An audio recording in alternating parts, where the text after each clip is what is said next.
भगवान श्री कृष्ण को लोग 56 भोग का प्रसाद चढ़ाते हैं, लेकिन इन 56 तरह के पकवानों को चढ़ाने के पीछे क्या वजह है? आज हम आपको इन्हीं रोचक बातों से रूबरू कराने जा रहे हैं। तो आइए जानते हैं 56 भोगों के चढ़ाने के पीछे की पूरी कहानी। नमस्कार मित्रों, चैनल पर आपका स्वागत है। इसे जानने के लिए इस वीडियो को अंत तक जरूर देखिएगा। जानकारी अच्छी लगी हो तो चैनल को सब्सक्राइब करिएगा, लाइक करें और अपनों के साथ शेयर करना ना भूलें। अक्सर आपके मन में ये सवाल जरूर आया होगा कि 56 भोग क्या होता है। इस 56 भोग के पीछे कई पौराणिक कथा प्रचलित है। जब भगवान श्री कृष्ण ने ब्रिज में कन्हैया के रूप में जन्म लिया, तब वहाँ हर घर में खुशी का माहौल था। कुछ साल बीत जाने के बाद एक दिन ब्रिज के निवासी भगवान इंद्र को प्रसन्न करने के लिए एक विशाल हवन करने की तैयारी कर रहे थे। तब ये देखकर श्री कृष्ण ने नंद बाबा से पूछा, बाबा ये आयोजन क्यों किया जा रहा है? तब नंद बाबा श्री कृष्ण के प्रश्नों का उत्तर देते हुए बोले कि ये आयोजन वर्षा के देवता इंद्र को प्रसन्न करने के लिए किया जा रहा है। जब वे प्रसन्न होंगे तब अच्छी बारिश होगी और ब्रजवासियों द्वारा लगाई गई फसल अच्छी हो सकेगी।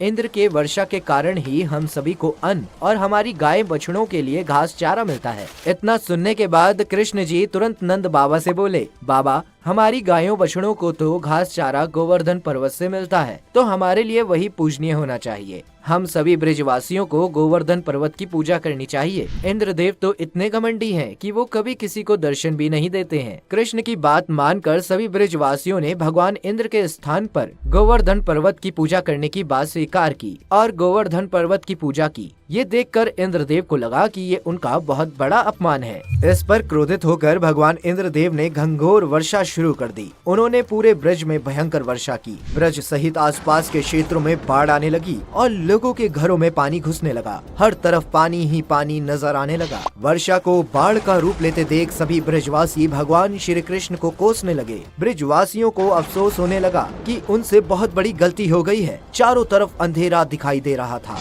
जिसके बाद भगवान श्री कृष्ण सबकी मदद के लिए आगे आए और सभी ब्रजवासियों को अपने पीछे आने को कहा और सभी को गोवर्धन पर्वत के पास ले गए। तब भगवान श्री कृष्ण ने अपने एक हाथ में मुरली ली और दूसरे हाथ की कनिष्ठा उंगली पर पूरा गोवर्धन पर्वत उठा लिया और सभी ब्रजवासियों को पर्वत के नीचे आने को कहा। इंद्रदेव लगातार 7 दिनों तक ब्रिज में भयंकर वर्षा करवाते रहे और भगवान श्री कृष्ण अपनी कानी उंगली पर पूरा गोवर्धन पर्वत लगातार 7 दिनों तक उठाए रहे और पर्वत के नीचे ब्रजवासियों की रक्षा करते रहे। इतने दिनों तक श्री कृष्ण ने जल ग्रहण नहीं किया और भूखे रहे। जब 8वें दिन वर्षा बंद हो गई, तब सभी ब्रजवासियों को श्री कृष्ण ने गोवर्धन पर्वत से बाहर आने को कहा। जब भगवान श्री कृष्ण अपने बचपन में माँ यशोदा के साथ रहा करते थे, तब उनकी माँ उन्हें दिन में 8 बार भोजन करवाया करती थी और 8 बार अपने ही हाथों से उन्हें भोजन कराती थी ताकि कृष्ण को पेट भरकर खाना खिलाया जा सके।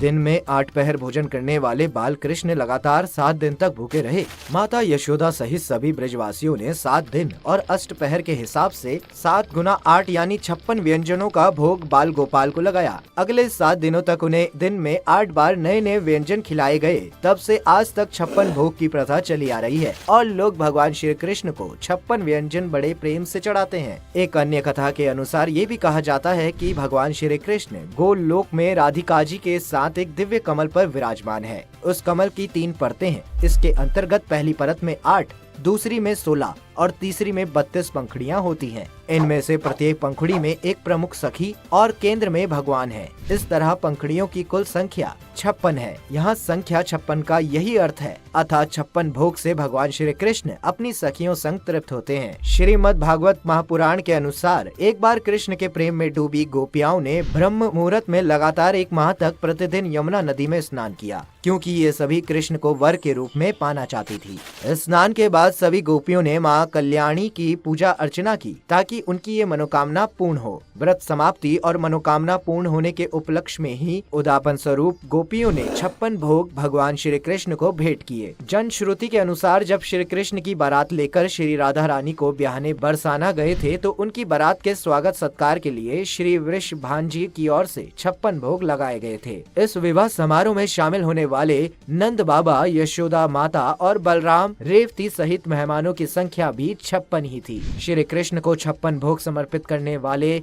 9 नंद, 9 उपनंद, 6 वृषभानु, 24 पटरानी और सखाओं का योग भी 56 ही था। जन्माष्टमी के दिन पूजा के दौरान भगवान श्री कृष्ण को 56 भोग लगाया जाता है।